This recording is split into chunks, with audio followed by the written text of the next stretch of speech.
Assalamualaikum warahmatullahi wabarakatuh. Halo Sobat Bawaslu, Anda kembali menyaksikan bincang-bincang di Bacarito pengawasan oleh Bawaslu Kabupaten Padang Pariaman.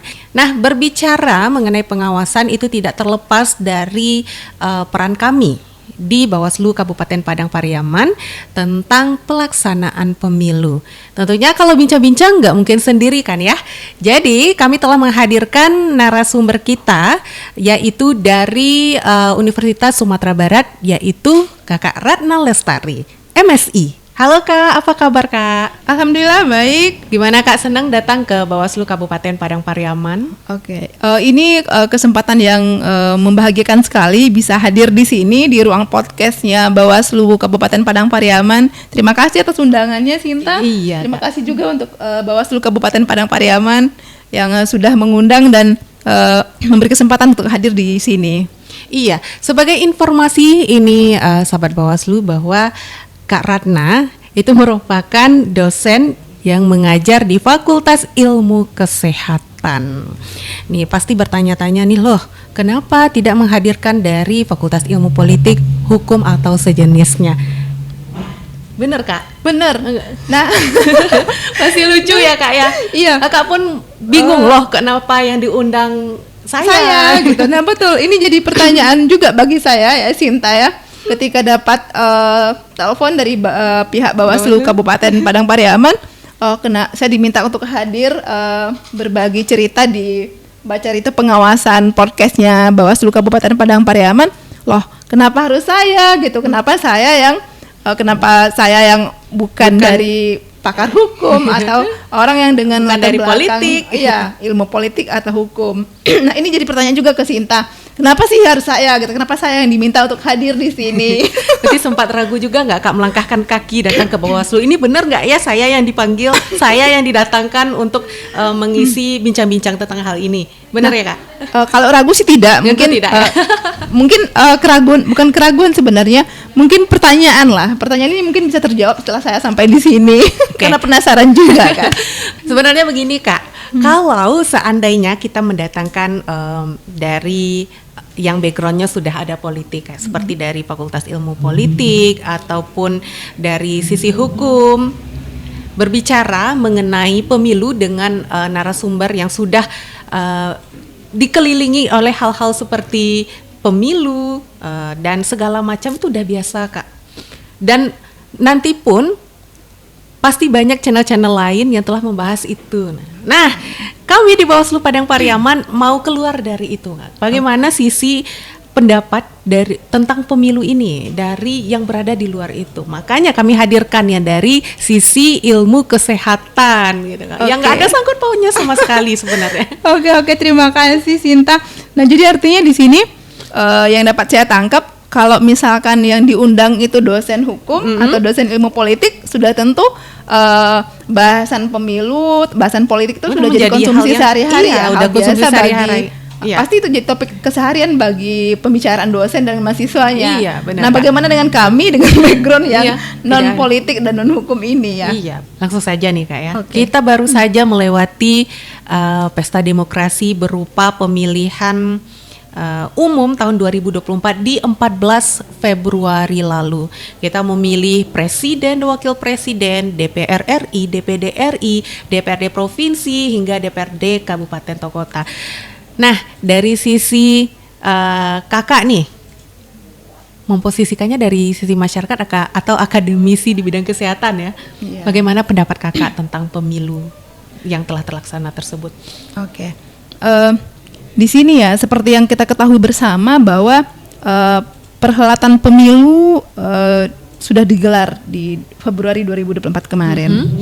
Nah, di sini kami memandang bahwa tahapan pelaksanaan pemilu yang telah berlangsung itu berjalan dengan cukup lancar dan aman, dan tidak ada ria-ria ataupun konflik yang dikatakan konflik yang keras di masyarakat. Sebagai respon dari masyarakat terhadap pelaksanaan itu ya. Betul.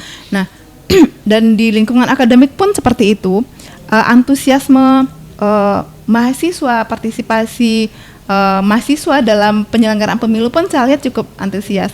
Nah, di sini menariknya adalah seperti yang Cinta tanyakan tadi bahwa bagaimana sih euforia atau tanggapan kami dari sisi non hukum orang-orang non hukum atau non politik itu terhadap pemilu. Nah, saya lihat sendiri ya dari segi penyelenggaraan, kemudian keikutsertaan mahasiswa dalam kepemiluan kemarin itu cukup tinggi, antusiasnya cukup tinggi. Contohnya adalah beberapa mahasiswa itu saya lihat memang punya antusiasme yang tinggi dalam penyelenggaraan pemilu. Contohnya dengan keikutsertaan mereka dalam penyelenggara, baik untuk tingkat PPS ya maupun KPPS gitu. Ya. Dan ini Kak, tidak hanya sampai di 14 Februari. Bahkan di tahun ini pun di tanggal 27 November nanti kita masih dihadapkan dengan pesta demokrasi berupa pemilihan kepala daerah serentak tahun 2024 se-Indonesia. 27 September? November ya. Okay. 27 November. Di mana nanti kita akan memilih pilkadanya. Iya, gubernur, wakil gubernur, dan khusus di Kabupaten Padang Pariaman memilih bupati dan wakil bupati. Benar. Nah, kita langsung ke sini ini Kak. Okay. Pemimpin seperti apa yang Kakak harapkan untuk memimpin Kabupaten Padang Pariaman ini nantinya? Oke. Nah, di sini kita tahu ya bahwa pemilu itu adalah suatu proses yang melibatkan warga negara atau masyarakat dalam proses pemerintahan. Nah, di mana warga negara ini terlibat secara aktif dalam menentukan siapa yang berhak mengendalikan pemerintahan dalam periode waktu tertentu. Nah, tentu saja dari prosesi pemilu ini, pemimpin yang diharapkan itu adalah pemimpin yang nanti punya kapasitas gitu. Nah, di sini secara garis besar kami sebagai akademisi dapat meng-highlight ya. Konklusinya adalah pemimpin yang diharapkan lahir dari pesta demokrasi ini atau dari prosesi pemilu ini adalah pemimpin yang dicintai oleh rakyat dan pemimpin yang mencintai oleh rakyat. Nah, mungkin singkatnya seperti itu. Nah, kenapa saya menggunakan istilah ini gitu? Nah, kalau menurut hemat saya, di sini kriteria pemimpin itu sebenarnya kan banyak ya. Kalau penjabarannya pemimpin itu setidaknya idealnya adalah pemimpin yang jujur, ya. Diharapkan pemimpin yang jujur. Kemudian pemimpin yang amanah, bertanggung jawab. Nah, kalau kita kerucutkan sifat-sifat baik tadi, nah bisa dikerucutkan menjadi suatu sifat di mana kebaikan-kebaikan tadi tentu bertujuan untuk kesejahteraan masyarakat kan. Nah, di sini pemimpin yang baik itu kalau menurut hemat saya adalah pemimpin yang mencintai rakyatnya atau mencintai masyarakatnya. Kenapa seperti itu? Nah, karena di sini pemimpin yang mencintai rakyatnya otomatis nanti akan menghasilkan rasa cinta yang sama dari rakyatnya atau dari masyarakatnya. Masyarakat pun akan mencintai pemimpinnya sehingga nanti membawa hasil dari pemilihan ini nanti membawa suatu daerah atau suatu katakanlah suatu bangsa menuju perubahan yang lebih baik. Nah, dengan adanya dukungan dari masyarakat terhadap pemimpin terpilih, pemimpin yang ideal itu adalah pemimpin yang tidak hanya dilatar belakangi pencalonannya oleh ambisi pribadi ataupun calon pemimpin yang diamanahi oleh kepentingan sekelompok orang atau sekelompok golongan, mengayomi dan memberikan solusi terhadap permasalahan dari masyarakat. Jadi memang betul-betul orang yang diharapkan sebagai calon pemimpin itu khususnya nanti di pilkada di Kabupaten di November nanti ya, untuk pemilihan kepala daerah kita diharapkan memang betul-betul orang yang punya awareness atau kepedulian terhadap masyarakat, terhadap keluhan-keluhan masyarakat, terhadap kepentingan masyarakat. Kemudian orang yang benar-benar mau berjuang bersama masyarakat untuk merealisasikan visi dan misi yang sudah mereka paparkan di awal. Jadi jangan hanya pemimpin yang dalam tanda kutip yang hanya mengobrol janji, kemudian setelah duduk sebagai pemimpin, sebagai kepala daerah nanti lupa dengan janjinya. Nah itu.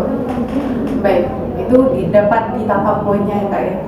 Tadi berbicara mengenai ambisi pribadi, awareness kelompok orang dari pemimpin. Kadang mereka calon pemimpin tepatnya kan. Kadang mereka memiliki tekanan-tekanan supaya mereka jadi pemimpin dapat melakukan berbagai cara untuk mendapatkan kedudukan mereka sebagai pemimpin itu sendiri. Salah satunya kita di Bawaslu memiliki tugas yaitu dalam pencegahan. Dan yang paling rentan itu adalah soal money politik gitu. Ketika kedaulatan itu, prosesi penyerahan kedaulatan itu yang kita kenal dengan pemilihan umum atau pemilu tadi, diwarnai dengan proses transaksional, ya, atau dengan istilah jual beli suara tadi, atau bahasa kerennya itu money politik atau politik uang. Nah, celakanya di sana. Kenapa? Karena ketika hal itu terjadi, transaksi politik itu terjadi, artinya masyarakat sudah menggadaikan kedaulatan mereka.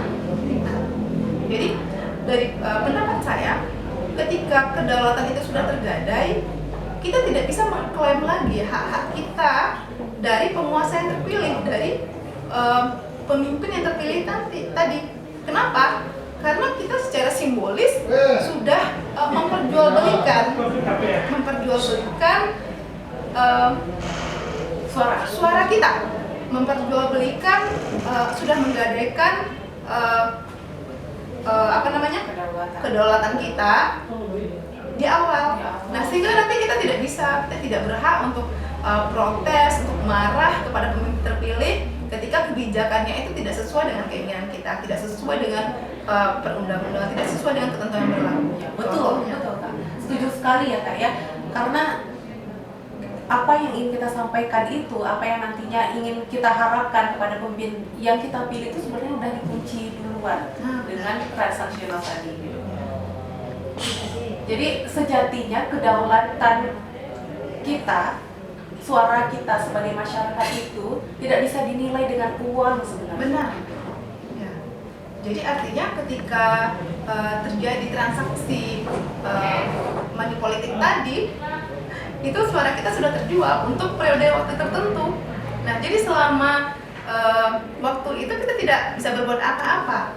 Uang yang kita terima atau pemberian-pemberian yang dijanjikan, yang diiming-imingi, kita sudah dikekang, artinya sudah tidak punya kebebasan lagi. Nah, dan kita untuk rela mengorbankan jangka waktu yang panjang ya hanya untuk menerima pemberian yang sangat sedikit. Nah, tentu itu suatu kerugian yang luar biasa ya.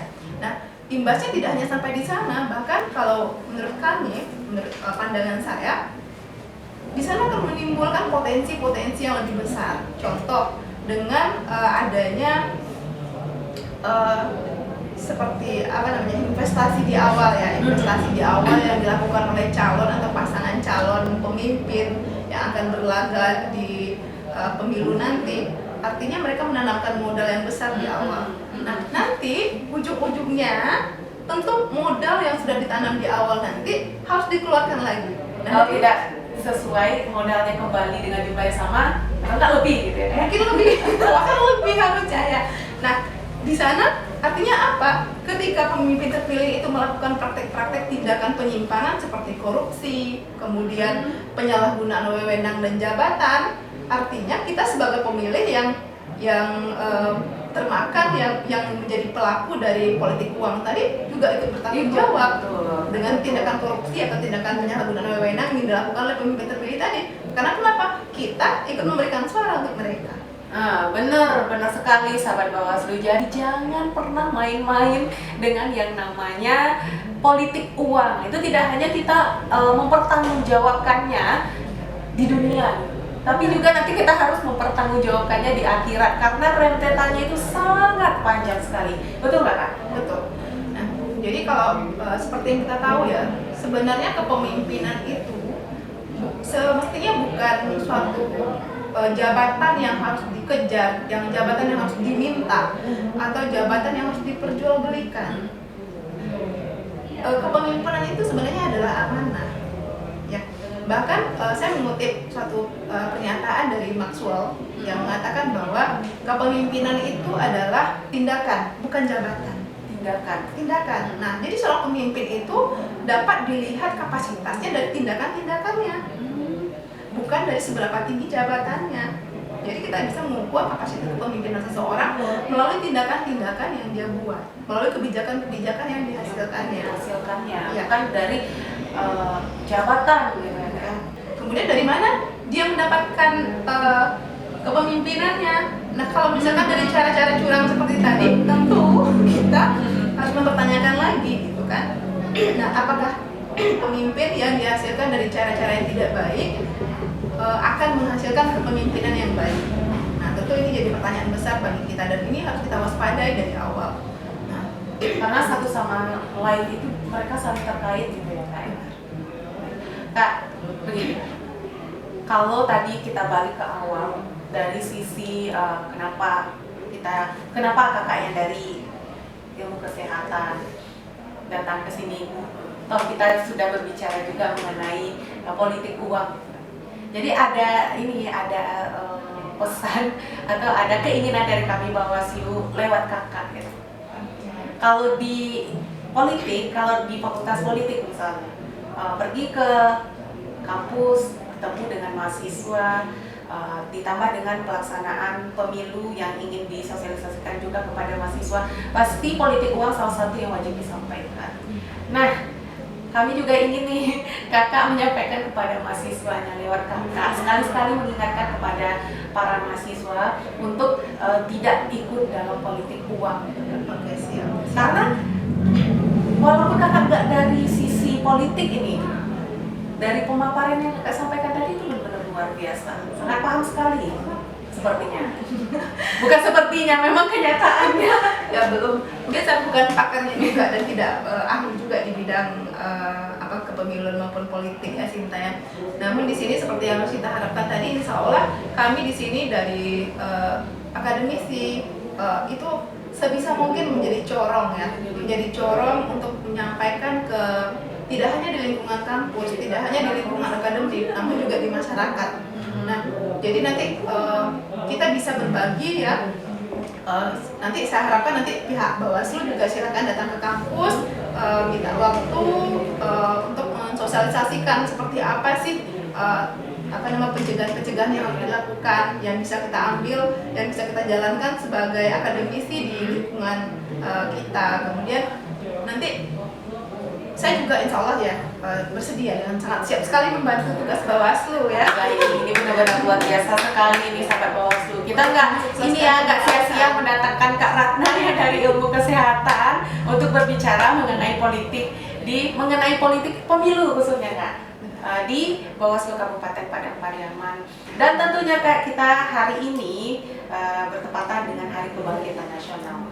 Memang untuk apa hal-hal yang telah terjadi yang kita rasakan di pemilu yang telah berlalu, misalnya ada beberapa hal yang tidak sesuai dengan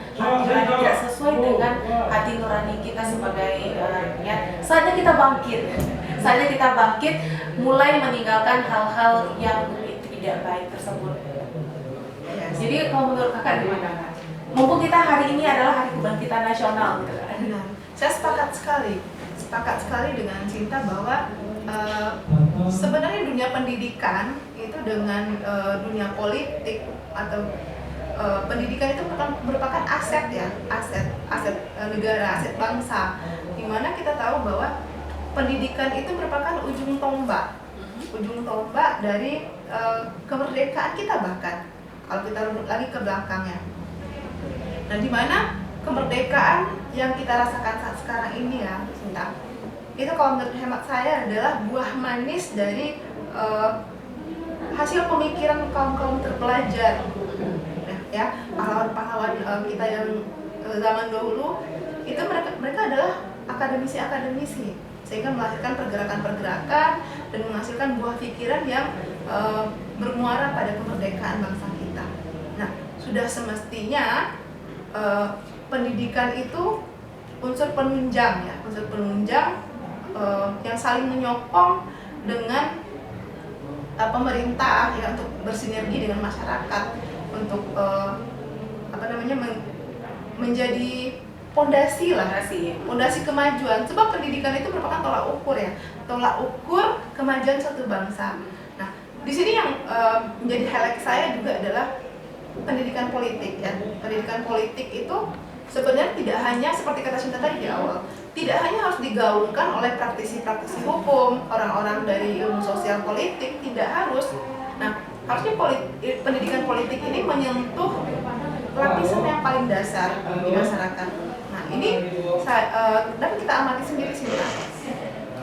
Ketika pemilu 2024 Februari kemarin yang sudah berlangsung, kita mendengar, ya kita di lapisan terbawah dari masyarakat itu mendengar keluhan masyarakat bahwa informasi tentang pemilu itu belum terdistribusi dengan baik. Nah, artinya contohnya begini, seperti tahapan-tahapan pemilu yang sedang berlangsung sekarang seperti apa, sampai di tahap mana, kemudian kandidat-kandidatnya siapa saja, itu belum menyentuh lapisan masyarakat. Nah, jadi saya harap di sini bukan hanya Bawaslu saja ya, bukan hanya KPU saja, ini menjadi tanggung jawab kita bersama ya. Kami dari akademis juga insya Allah siap membantu. Kemudian tentu saja penyelenggara yang mengambil porsi lebih besar harusnya untuk mendistribusikan informasi ini gitu. Contoh dengan sosialisasi yang sangat intens, iya, ke sekolah-sekolah, kemudian ke lembaga-lembaga pendidikan. Nah, sehingga nanti bahkan juga saya pikir ke pertemuan-pertemuan warga ya, pertemuan warga juga harus lebih intens lagi. Nanti kita ada ini Kak, ada pengawasan partisipatif misalnya. Nanti kita akan melibatkan masyarakat untuk berperan aktif di dalam mengawasi pelaksanaan pemilihan umum. Sebenarnya strateginya sudah bagus, namun di sini perlu penekanan lagi ketika pengawasan yang kita bilang tadi, istilahnya pengawasan partisipatif. Nah, itu harusnya lebih terkoneksi lagi dengan kuat. Nah, tidak hanya untuk akademisi, namun juga dari yang kita lihat pemilu kemarin ya, yang paling efisien menurut saya itu adalah pendekatan dengan tokoh-tokoh masyarakat. Jadi ketika tokoh masyarakat itu disampaikan apa hal-hal yang berkaitan dengan kepemiluan, regulasi-regulasi yang menyatakan ini dilarang, ini tidak boleh, dan ini bertentangan dengan peraturan, nanti mereka akan mengumpulkan warganya dan menyampaikan hal-hal itu.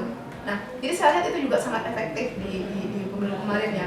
Contohnya ini memang terjadi di lingkungan tempat tinggal saya sendiri. Jadi memang ada contoh konkretnya adalah ketika pemilu kemarin ada larangan bahwa melakukan kampanye di tempat ibadah. Nah, itu tokoh-tokoh masyarakat itu memang berperan aktif sekali di sana. Berperan aktif dan memang sejauh ini ya menurut hemat saya, dari apa yang sudah berlalu, memang tidak ada yang berani melanggar. Nah, karena di situ itu tadi ada informasi yang sampai ke masyarakat, baik itu melalui tokoh masyarakat, dan tokoh masyarakat lah yang menjangkau seluruh lapisan. Karena ini nggak akan tercover oleh Bawaslu sendiri. Iya, betul Kak. Dan itu sangat itulah yang kami harapkan gitu. Betul. Ini Kak Ratna, sepertinya kita bicara atau bincang-bincang mengenai ini sangat menarik sekali. Iya. Namun tentunya kita dibatasi oleh waktu Kak, dan mungkin kita bisa bertemu di lain kesempatan lagi. Barangkali untuk menutup sesi kita pada hari ini ada closing statement dari Kak Ratna. Oke. Baik, terima kasih. Nah, sebelumnya Sinta ya. Jadi di sini terkait masalah kerjasama ya, sebenarnya kerjasama antara Bawaslu, kita balik lagi ke akademiknya sedikit tentang kerjasama yang terjalin antara Bawaslu dengan institusi pendidikan seperti perguruan tinggi dan kampus-kampus yang ada di Sumatera Barat. Harapan saya adalah agar pihak Bawaslu kembali mengintenskan program yang melibatkan akademisi seperti mahasiswa untuk terlibat aktif dalam pengawasan partisipatif gitu. Nah, sebenarnya saya juga sudah pernah mendengar ya program yang dilakukan seperti kampus kan punya suatu program namanya KKN, kuliah kerja nyata, itu mahasiswa diturunkan ke daerah-daerah. Nah, nanti saya pikir itu adalah salah satu sarana yang sangat efektif bagi Bawaslu untuk memanfaatkan momen ini menyampaikan pendidikan politik ke masyarakat. Terkait yang Sinta bilang tadi, melalui momentum KKN itu mahasiswa, walaupun backgroundnya bukan mahasiswa dari ilmu hukum atau sosial politik, yang nggak harus mahasiswa dengan background pendidikan, tapi merata semua gitu ya. Tapi setidaknya mahasiswa ini dibekali pengetahuan tentang dasar-dasar kepemiluan. Nah, mahasiswa-mahasiswa yang sedang KKN ini yang diharapkan nanti menjadi corong ke masyarakat untuk menyampaikan pendidikan politik, baik itu tentang kepemiluan maupun bahaya dari money politik atau politik uang tadi. Yang paling kita takutkan tadi ya, betul. Kak, ya. Jadi yang rentetan akibat dari politik uang itu sangat panjang dan sangat banyak. Gitu. Apalagi mengingat pilkada kan tidak berapa bulan lagi ya. Nah, ini bisa dijadikan momentum sehingga nanti mahasiswa-mahasiswa ini bisa dimanfaatkan oleh Bawaslu sebagai perpanjangan tangan dan corong yang lebih menyentuh lapisan terbawah dari masyarakat kita. Semoga penyelenggaraan pilkada di 27 November 2024 nanti berjalan dengan baik, lancar di setiap tahapannya, dan menghasilkan pemimpin sesuai dengan harapan masyarakat. Pemimpin yang betul-betul berasal dari hati nurani masyarakat, bukan pemimpin yang dihasilkan dengan cara-cara yang curang dan tidak sesuai dengan peraturan perundang-undangan. Nah, kemudian pesan saya ke masyarakat juga, jadilah pemilih yang rasional, ya, jadilah pemilih cerdas yang tidak terjerat dengan money politik, yang tidak mau diiming-iming dengan poinnya, sahabat Bawaslu. Money politik ya. Jangan mudah teriming-imingi oleh money politik, walaupun uang ini adalah segalanya ya. Pada saat sekarang ini uang adalah segalanya ya, Kak ya. Ya. Karena, tapi jangan menggadaikan suara kita hanya demi uang. Ya, hanya demi uang, karena suara kita itu sangat-sangat berharga. Betul. Baik, sahabat Bawaslu, demikian bincang-bincang pengawasan kita pada hari ini. Saya Sinta, secara pribadi mohon maaf jika untuk pertama kali ini berbicara mengenai kepemiluan masih banyak salahnya, atau ke Kak Ratna, Sinta juga minta maaf jika pembawaannya masih kaku gitu. Mohon maaf sekali. Ini juga perdana ya saya. Tapi nggak apa-apa, mudah-mudahan hasilnya bagus dan apa yang kita sampaikan pada hari ini sampai kepada sahabat Bawaslu yang menonton bincang-bincang kita. Oke, semoga ada manfaat yang bisa diambil dari bincang-bincang kita hari ini. Amin. Dan tentunya bernilai ibadah bagi kita dan bagi siapapun yang menonton, apalagi mengamalkannya. Amin. Oke, Kak. Baik, sahabat Bawaslu, saya akhiri dengan wassalamualaikum warahmatullahi wabarakatuh.